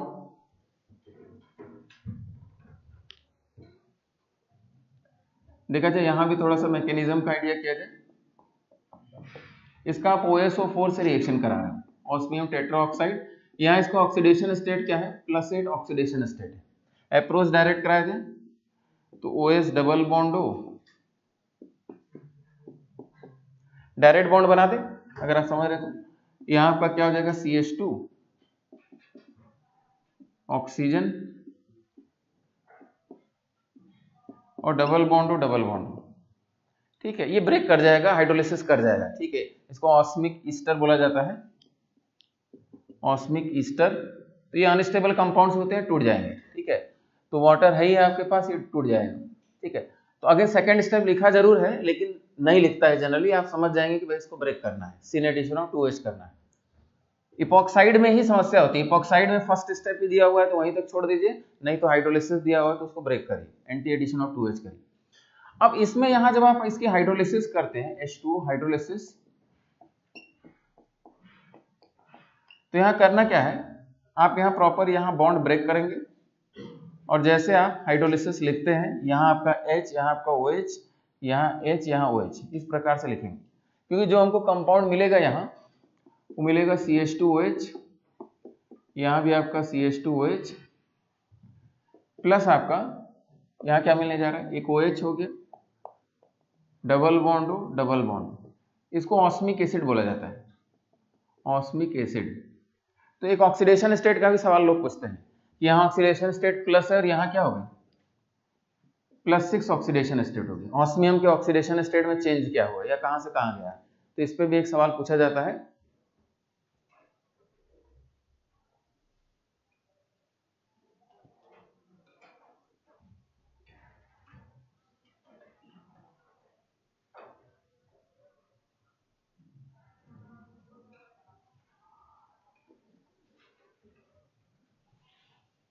osmium tetroxide के साथ अच्छी बात यह है कि भाई इसमें यील्ड बहुत अच्छी मिलती है, फर्दर ऑक्सीडेशन प्रोडक्ट का होता नहीं, ठीक है। तो काफी बेटर यील्ड में syn addition of 2H across the pi bond होता है।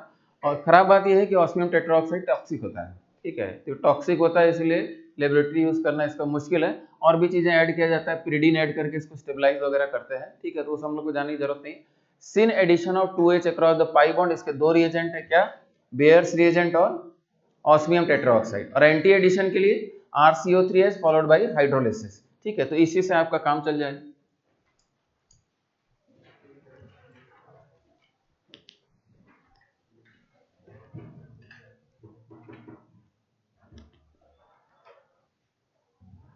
ठीक है, एक क्वेश्चन बस याद रखने के लिए कंसेप्ट आप लिख लीजिए।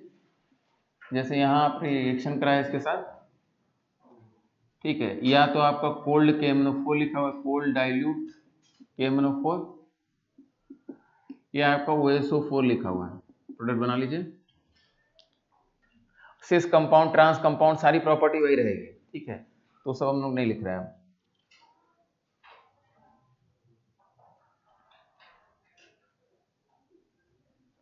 क्या बन जाएगा? तो syn addition of 2H across the pi bond, मतलब आपका ऐसा स्ट्रक्चर। क्लियर है सबको? Syn addition of 2H across the pi bond, तो मीजो कंपाउंड बन जाएगा। अच्छा, मान लीजिए हम यहाँ CH3 लगा दिए होते तब इनएंशियोमर्स मिलता है। ठीक है, यहाँ इथाइल लगा देते तब इनएंशियोमर्स मिलता है। ठीक है, और यहाँ आपका इथाइल लगा दिया, डाइस्टीरोमर्स मिलता। यानी क्वेश्चंस में कुछ है नहीं, अब समझ, बस रिएजेंट आपने पहचान लिया तो क्वेश्चन की वैरायटी तो सभी कर चुके हैं। इससे ज्यादा इसमें कुछ वैरायटी प्रोड्यूस नहीं किया जा सकता। ठीक है, तो एक सिंपल क्वेश्चन, इसको बस याद रखेंगे। बाकी यहाँ अगर नॉर्मल सिस कंपाउंड होगा तो ये एडिशन क्या है? सिन एडिशन। सिस सिन क्या हो जाएगा? मीजो हो जाएगा, और ट्रांस कंपाउंड होगा, रेसिमी मिक्सचर हो जाएगा। ठीक है, तो आप कर ही ले जाएंगे। यानी बेयर्स रिएजेंट की बात हो गई और OSO4 की बात हो गई। इसके बाद अगला हेडिंग डालते हैं हम लोग। ठीक है, ओजोनोलिसिस अलग से हेडिंग डालते हैं, ओजोनोलिसिस। हालांकि ऑक्सीडेशन की ही हेडिंग है, ओजोनोलिसिस एंड ऑक्सीडेशन, लेकिन अलग से ओजोनोलिसिस पढ़ा जाता है।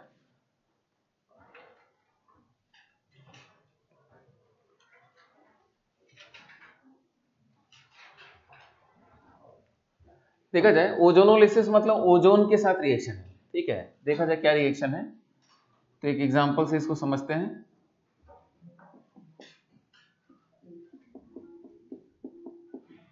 ठीक है, फर्स्ट स्टेप में आप ओजोन के साथ रिएक्शन कराते हैं। फर्स्ट स्टेप में ओजोन के साथ, दो स्टेप का रिएक्शन होता है। ठीक है, तो फर्स्ट स्टेप में ओजोन के साथ रिएक्शन, और ये लो टेम्परेचर का रिएक्शन होता है। लो टेम्परेचर -70 डिग्री सेंटीग्रेड पे कराते हैं, लेकिन उस सबसे मतलब नहीं, लो टेम्परेचर पे रिएक्शन कराते हैं। नहीं भी याद करेंगे उससे कोई बहुत विशेष फर्क नहीं पड़ेगा। अच्छा, ओजोन पहली बात इलेक्ट्रोफाइल के रूप में अप्रोच कर रहा है, इलेक्ट्रोफाइल, और ये आपका क्या है? न्यूक्लियोफाइल। या इसको ओजोन ने अप्रोच किया तो ओजोन क्या है? इलेक्ट्रोफाइल। ऐसा कंसेप्ट हम लोगों ने डेवलप किया था। अब यहाँ अगर इसको बनाया जाए डायरेक्ट, हम लोग मैकेनिज्म की अगर बात किया जाए, तो यहाँ आपका O- ऐसा बना दिया हमने। ठीक है, तो इस बॉन्ड की अगर बात करें तो इस बॉन्ड को हमने डायरेक्ट इधर तोड़ा। ठीक है, इधर तोड़ा तो यहाँ क्या आने लगा? पॉजिटिव चार्ज डेंसिटी आने लगी। पॉजिटिव चार्ज डेंसिटी आने लगी तो ये बॉन्ड आपका इधर टूटेगा और यहाँ आपका बॉन्ड फॉर्मेशन करने लगेगा। और यहाँ क्या आ रहा होगा? यहाँ पॉजिटिव चार्ज डेंसिटी आ रही है, ये आपका न्यूक्लियोफिलिक सेंटर है, यहाँ अप्रोच कर रहा है। ये सारा काम एक साथ हो जाता है। ठीक है, तो आपका स्ट्रक्चर कुछ इस प्रकार से बन गया। क्या बन जाएगा? CH3CH, oxygen oxygen. ठीक है, और यहाँ आपका CH3 होगी। इस स्ट्रक्चर को बोलते हैं मोलोजोनाइड। मोलोजोनाइड, मोलोजोनाइड का फॉर्मेशन हुआ। पहले यहाँ तक बना लीजिए।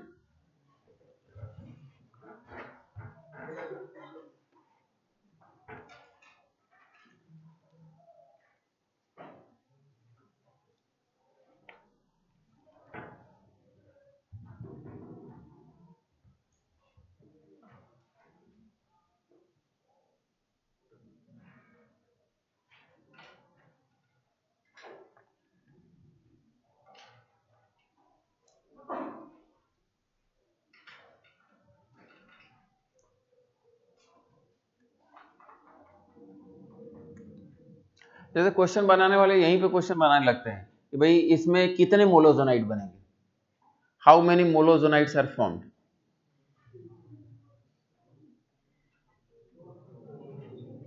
मतलब पूछना क्या चाह रहा है, इसके कितने स्टीरियो आइसोमर्स होंगे, कितने स्टीरियो आइसोमर्स होंगे इसके?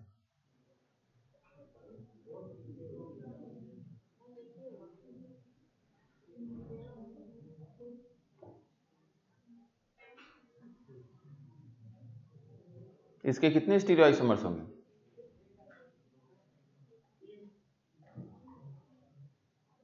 3 कौन बोल रहा है? और कोई? पीछे तो कोई बता रहा था 3। ऑब्वियस ही बात है 3 होगा। 2 कायरल सेंटर है और सिमेट्रिकल स्ट्रक्चर है। सिस बनाएंगे तो प्लेन ऑफ सिमेट्री होगा, ट्रांस बनाएंगे तो एलिमेंट ऑफ सिमेट्री नहीं होगा। नहीं समझ में आ रहा है? आप कहेंगे सर इसमें ऑक्सीजन दिख रहा है इसलिए समझ में नहीं आ रहा है। ठीक है, अरे अगर हम आपसे पूछें सिंपल सवाल कि यहाँ मिथाइल है और यहाँ मिथाइल है, इसके कितने स्टीरियो आइसोमर्स होंगे? बोलिए 3 होंगे। सिस होगा और ट्रांस होगा, ट्रांस के मिरर में, पॉसिबिलिटी की बात हो रही है। ठीक है, तो 3 स्टीरियो आइसोमर्स होंगे। यहाँ ऑक्सीजन लगा दिया तो उससे कोई फर्क थोड़ी ना पड़ जाएगा। अब इसके स्टीरियो आइसोमर्स कितने हुए? 3 हुए। ऐसा सवाल है? ठीक है, तो कितने मोलोजोनाइड बने आपके? 3 बन गए मोलोजोनाइड। समझ में आ रही बात क्या बोल रहे हैं? ये तब जब ये सिमेट्रिकल है, अनसिमेट्रिकल होता तब 4 हो जाता आपका आंसर। समझ में आ रही बात? ठीक है, तो क्वेश्चन का हम आइडिया दे रहे हैं आपको। ठीक है, आप उसको समझने की कोशिश करिएगा, सवाल कहाँ कहाँ इस पे बनते हैं।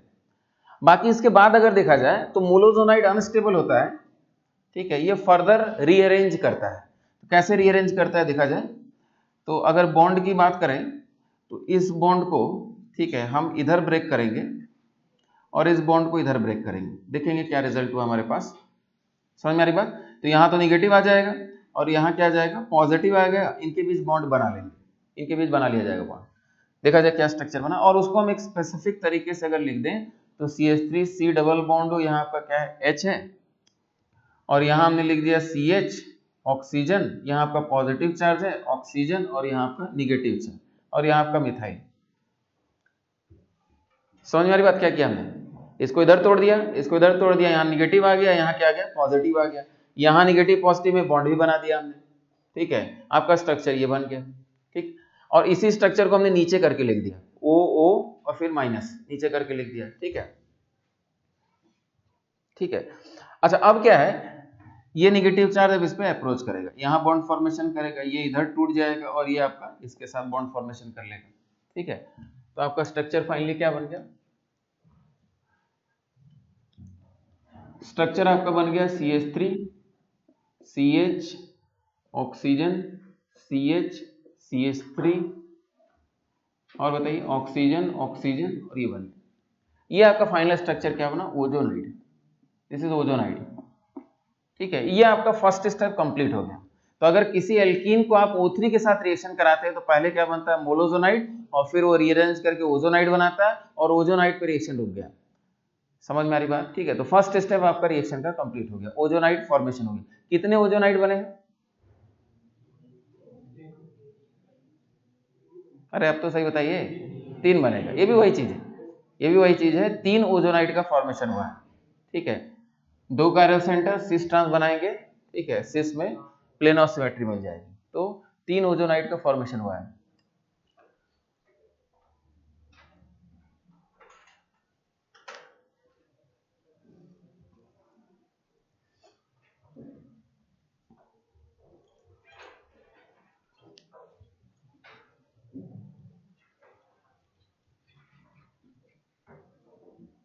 ठीक है, ओजोनाइड तक हम लोग पहुंच गए। इसके बाद के लिए हम लोग को एक पॉइंट समझना चाहिए था। ठीक है, एक पॉइंट अलग से हम ब्रैकेट में बता दें। हम लोग को आगे चल के ऑक्सीडेशन और रिडक्शन का एक जनरल टॉपिक पढ़ना है, ऑक्सीडेशन रिडक्शन का। ठीक है, एक क्लास लगेगा ऑक्सीडेशन में, एक क्लास रिडक्शन में, या 2 क्लास रिडक्शन में। काफी इंपॉर्टेंट टॉपिक होगा। लेकिन एक बात का कंक्लूजन समझने की कोशिश करिएगा, आपका एल्डिहाइड जो कंपाउंड होता है, एल्डिहाइड बड़ी आसानी से ऑक्सीडाइज हो जाता है। ठीक है, इसको समझने में कोई बहुत दिक्कत नहीं। Aldehydes are easily oxidise to corresponding carboxylic acid. ठीक है, लेकिन अगर कीटोन की बात करें तो कीटोन्स का ऑक्सीडेशन नहीं हो पाता है। नहीं हो पाता है मतलब हम लोग लिखते हैं resistant to oxidation, resistant to oxidation लिखते चलिए, ब्रैकेट में लिख लीजिए, एल्डिहाइड्स आर इजिली ऑक्सीडाइज्ड।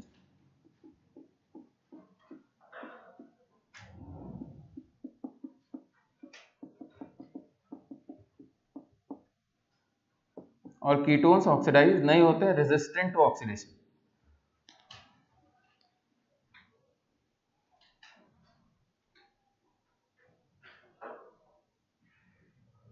यानी किसी रिएक्शन में अगर कीटोन बन रहा है और कंडीशन जो है वो ऑक्सीडेशन वाली कंडीशन है, तो कीटोन प्रोडक्ट तो स्टेबल रह जाएगा, कीटोन का फर्दर ऑक्सीडेशन हो नहीं पाएगा, लेकिन एल्डिहाइड उस मीडियम में नहीं रह पाएगा, एल्डिहाइड फर्दर ऑक्सीडाइज हो जाएगा। ये पॉइंट समझ में आ गया मेरे ख्याल, ठीक है। तो अगर आप एल्डिहाइड प्रोडक्ट बना रहे हैं और ऑक्सीडाइजिंग मीडियम है तो एल्डिहाइड तो ऑक्सीडाइज हो जाएगा। एल्डिहाइड माइल्ड ऑक्सीडाइजिंग एजेंट से भी ऑक्सीडाइज हो जाता है। माइल्ड ऑक्सीडाइजिंग एजेंट जैसे Tollens reagent, Fehling solution, Benedict solution, ये सब क्या होते हैं? माइल्ड ऑक्सीडाइजिंग एजेंट्स होते हैं। तो एल्डिहाइड ऑक्सीडाइज हो जाता है, इसलिए टेस्ट रिएक्शन हो जाता है इनका, और कीटोन ऑक्सीडाइज हो नहीं पाता। तो आगे चल के इनको देखा जाएगा। अच्छा, इवन अगर फॉर्मल्डिहाइड की बात करें, फॉर्मल्डिहाइड, तो फॉर्मल्डिहाइड को अगर आप ऑक्सीडाइज करते हैं तो फर्स्ट स्टेप में ऑक्सीडेशन का प्रोडक्ट तो यहाँ क्या है? Formic acid. लेकिन फॉर्मिक एसिड तक ये रुकेगा नहीं, फर्दर ऑक्सीडाइज हो जाएगा किसमें? Carbon dioxide. यानी फॉर्मिक एसिड, फॉर्मल्डिहाइड अगर आपके पास है और कंडीशन ऑक्सीडेशन की है तो फाइनल प्रोडक्ट ये कार्बन डाइऑक्साइड तक जाएगा। या इसको यूं भी समझा जाता है कि कार्बोक्सिलिक एसिड में किसी कार्बोक्सिलिक एसिड का ऑक्सीडेशन होता है, वो कौन है? Formic acid. Formic acid oxidise हो जाता है। इसको लोग ऐसे भी एसोसिएट करते हैं कि इसमें इधर एल्डिहाइड ग्रुप दिख रही है जो ऑक्सीडाइज होगी। समझ में आ रही बात? या इसको ऐसे समझिएगा, सी डबल बॉन्डो के पास जब तक हाइड्रोजन है तब तक ऑक्सीडेशन होगा। सी डबल बॉन्डो के पास जब तक यहाँ हाइड्रोजन दिखेगा तब तक आपका ऑक्सीडेशन चलता रहेगा। क्लियर है? तो यहाँ ऑक्सीडेशन फाइनल कहाँ तक पहुंचेगा? कार्बन डाइऑक्साइड तक पहुंच जाएगा। क्लियर है? ठीक है। तो इस प्रॉपर्टी का हम लोग इस्तेमाल करेंगे जगह जगह। फॉर्मिक एसिड भी आसानी से ऑक्सीडाइज हो जाता है, इस बात को याद रखिएगा। तो Fehling solution, Benedict's solution, Tollens reagent formic acid का भी टेस्ट देते हैं। क्यों? क्योंकि उनको ऑक्सीडाइज करना है और फॉर्मिक एसिड ऑक्सीडाइज हो गया। ठीक है, बाकी कोई कार्बोक्सिलिक एसिड ऐसे ऑक्सीडाइज नहीं करता है। ठीक है, तो इन चीजों को आगे चल के कोरिलेट किया जाएगा। अच्छा, अब क्या है सेकंड स्टेप की अगर बात करें तो आपका ओजोनाइड जो फॉर्मेशन हुआ है, CH3 CHO CH CH3। देखिए एक चीज समझने की कोशिश करेगा, जैसे हम लोग मैकेनिज्म की बात करें, ये चीजें बन रही है, एक दो पॉइंट मैकेनिज्म का क्या है वही। ठीक है, O3 इज इलेक्ट्रोफाइल अप्रोच कैसे करें, सारी बातें, लेकिन क्वेश्चन पूछने का तरीका एकदम अलग होता है। ठीक है, तो क्वेश्चन करेंगे तो समझ में आएगा कि एकदम अलग तरीके से क्वेश्चन इसमें बनते हैं। दो स्टेप में, सेकंड स्टेप में आता है। पहला स्टेप होता है आपका, ठीक है, reductive ozonolysis. Reductive ozonolysis. Reductive ozonolysis कब पहचानेंगे? जब सेकंड स्टेप में रिड्यूसिंग एजेंट्स दिया हो, जैसे जिंक प्लस C2H5OH, ठीक है, या जिंक प्लस H2O दिया हुआ है, या oblique dimethyl sulphide CH3 S, या डाइमिथाइल सल्फाइड को DMS लिखा रहता है, दिस इज डाइमिथाइल सल्फाइड।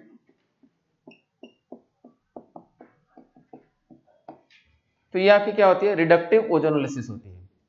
और दूसरा क्या हो सकता है? Oxidative ozonolysis. Oxidative ozonolysis, oxidative ozonolysis. तो इसमें सेकंड स्टेप में आपको एरो के ऊपर या तो H2O2 दिखा रहेगा, या आपको Ag2O दिखेगा, या आपको सिर्फ H2O दिखेगा और कुछ भी नहीं दिखेगा। ठीक है, तो ये आपके ऑक्सीडेटिव ओजोनोलिसिस। पहले इसको समझ लीजिए। तो सेकंड स्टेप कैसे पहचानेंगे?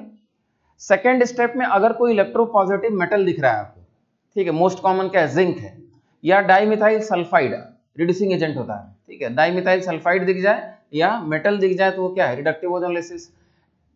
अगर इसके अलावा ऑक्सीडाइजिंग एजेंट्स दिए हुए सेकंड स्टेप, ये भी ऑक्सीडाइजिंग एजेंट, या सिर्फ H2O दिया हुआ है, तो ये क्या है? Oxidative ozonolysis. अब मतलब क्या है? ये जो ओजोनाइड है ये ब्रेक करता है, ठीक है, टूटता है। कैसे टूटता है? ऐसे ओजोनाइड ब्रेक करेगा। समझ में आ रही बात? ओजोनाइड क्या कर गया? ब्रेक कर गया। तो ब्रेक कर गया तो यहाँ तो डबल बॉन्ड बन जाएगा, यहाँ भी क्या बन जाएगा? डबल बॉन्ड बन जाएगा। और ये क्या प्रोड्यूस कर दिया आपने? Nascent oxygen. तो नेसेंट ऑक्सीजन ऑक्सीडेशन का काम करेगा, लेकिन कोई रिड्यूसिंग एजेंट आपने ऐड किया है तो वो इसको कंज्यूम कर लेगा। समझ में आ रही बात? तो अगर सिर्फ H2O भी दिया हुआ है तब पर भी ये क्या होती है? ऑक्सीडेशन की ही कंडीशन हो जाती है। ठीक है, कुछ लोग ऐसे भी समझाते हैं कि H2O है तो ये इसके साथ क्या बना लेगा? H2O2, जो ऑक्सीडेशन का काम करेगा।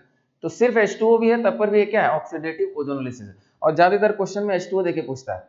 ठीक है, तो यहाँ क्या करना है? सिंपली यहाँ आपको बनाना है जो प्रोडक्ट होगा, तो प्रोडक्ट हो जाएगा CH3C डबल बॉन्ड H, कितना मोल बन रहा है? 2 मोल, प्लस अगर आपका जिंक है तो जिंक ऑक्साइड, और डाइमिथाइल सल्फाइड है तो डाइमिथाइल सल्फॉक्साइड बन जाएगा, एस डबल बॉन्ड O बन जाएगा, ठीक है। तो नेसेंट ऑक्सीजन कंज्यूम हो जाएगा तो एल्डिहाइड का फर्दर ऑक्सीडेशन नहीं हो पाएगा, ठीक है, बना लेते हैं। तो प्लस आपका जिंक ऑक्साइड हो सकता है या आपका डाइमिथाइल सल्फॉक्साइड, सॉल्वेंट के रूप में भी लिखा था DMSO, डाइमिथाइल सल्फॉक्साइड। तो DMS ऑक्सीडाइज हो जाता है DMSO में, और अगर ये ऑक्सीडेटिव ओजोनोलिसिस है तो एल्डिहाइड का क्या होगा, ऑक्सीडेशन होगा, और एल्डिहाइड ऑक्सीडाइज होकर कहां जाएगा, कार्बोक्सिलिक एसिड में। एल्डिहाइड ऑक्सीडाइज होकर कार्बोक्सिलिक एसिड में जाएगा। तो पहले बना लीजिए इसको।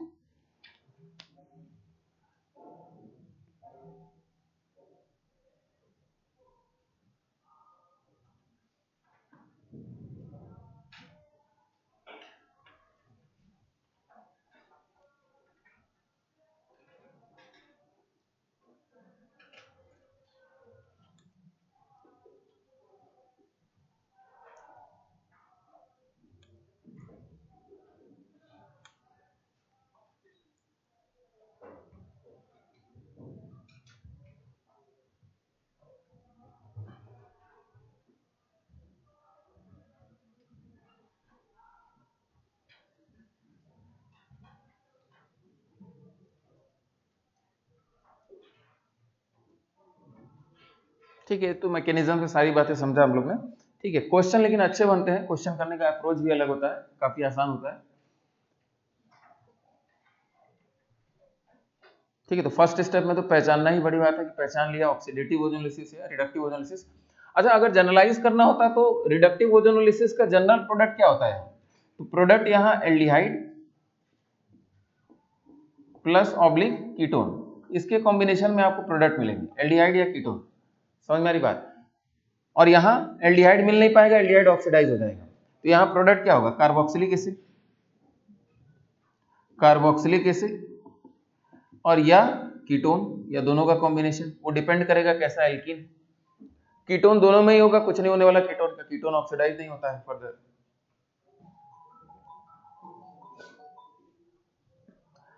अच्छा, अब प्रोडक्ट बनाने की बात करते हैं, तो उससे पहले जनरल पॉइंट लिखिए, पहले भी लिखा है हम लोगों ने, more than one OH on a carbon is unstable, more than one OH on a carbon is unstable, and it immediately releases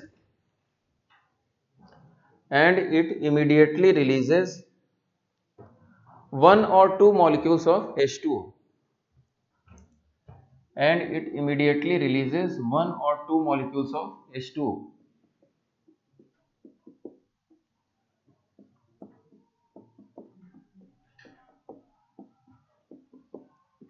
एक से ज्यादा OH एक कार्बन पे क्या होते हैं, अनस्टेबल होते हैं, और इसमें से आप H2 हटा दीजिए। ये कॉन्सेप्ट पहले भी देखा था हम लोगों ने। यहां से H2 हटा दिया तो क्या बन गया, डबल बॉन्ड हो गया। यहां से H2 हटा दिया तो H2 हटाएंगे, एक ही H2 हट सकता है, तो आपका प्रोडक्ट क्या हो जाएगा, कार्बोक्सिलिक एसिड। और यहां से दो H2 हट सकते हैं, किधर से किधर से, तो आपका प्रोडक्ट क्या हो जाएगा, कार्बन डाइऑक्साइड प्लस 2H2।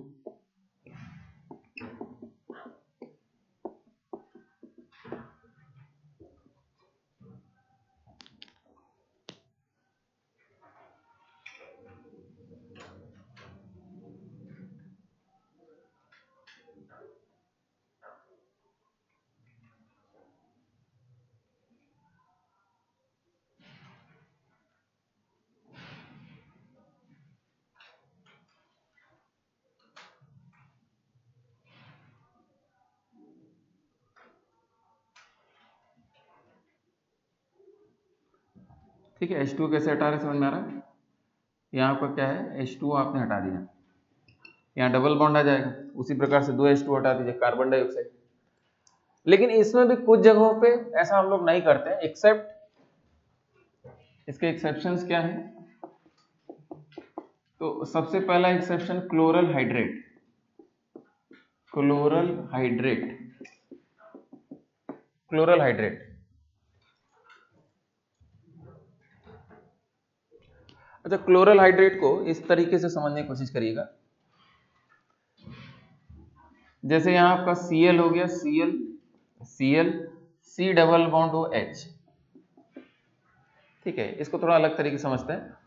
ये बना कैसे, पहले H2O की अगर बात करें तो H2O ने इस पे अटैक किया, H2O का ये न्यूक्लियोफिलिक अटैक हुआ, ठीक है, और ये बॉन्ड इधर टूट गया।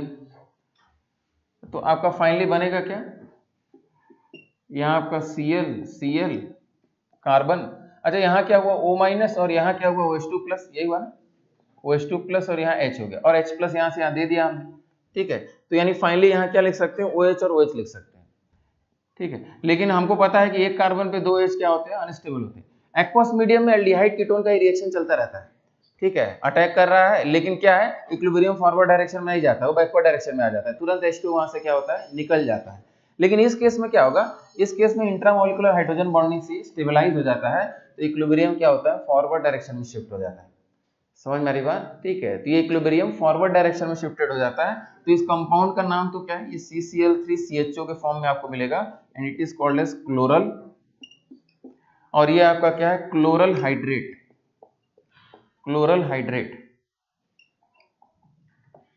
और ये आपने बनाया क्या है, चिलेशन या hydrogen bonding, intramolecular hydrogen bonding, जिससे स्टेबलाइज हो रहा है। तो मोर देन वन OH और unstable on a carbon, but it can be stabilized by intramolecular hydrogen bonding.